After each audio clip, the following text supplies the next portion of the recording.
যাদের নাক দিয়ে সবসময় সর্দি লেগে থাকে, নাক বন্ধ থাকে, এর কারণ কি হতে পারে? আমরা যদি খুব গুরুত্বপূর্ণ কয়েকটা কারণ দেখি, একটা গুরুত্বপূর্ণ কারণ হলো অ্যালার্জিক রাইনাইটিস, অর্থাৎ নাকে যাদের অ্যালার্জি আছে, অথবা নাকের যাদের হাড় বাঁকা আছে, নাকের মাংস বাড়া আছে, অথবা নাকের ভিতরে যাদের পলিপ আছে, তাদের নাক সবসময় বন্ধ থাকতে পারে। এই রোগীগুলোকে আমরা কিভাবে এই রোগগুলো নির্ণয় করি? আমাদের কাছে যখন আসে তখন রোগীর ইতিহাস নেই, তারপরে নাকের ভিতর আমরা ক্যামেরা দিয়ে দেখি, এন্ডোস্কোপ দিয়ে বড় মনিটরে দেখি আসলে তার নাকের ভিতর কী সমস্যা হয়েছে।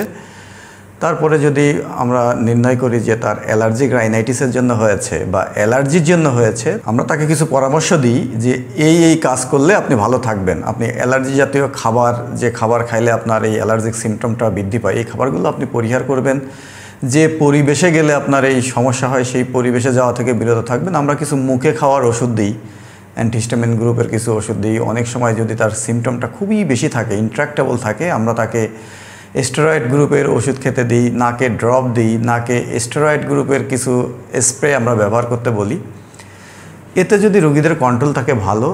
ইদানিংকালে আমরা অ্যালার্জিক রাইনাইটিসের খুব আধুনিক কিছু অপারেশন করছি। তার ভিতর গুরুত্বপূর্ণ হচ্ছে টার্বিনোপ্লাস্টি করি। আমরা অনেক সময় টার্বিনেটের কিছু অংশ কেটে ফেলে দিই।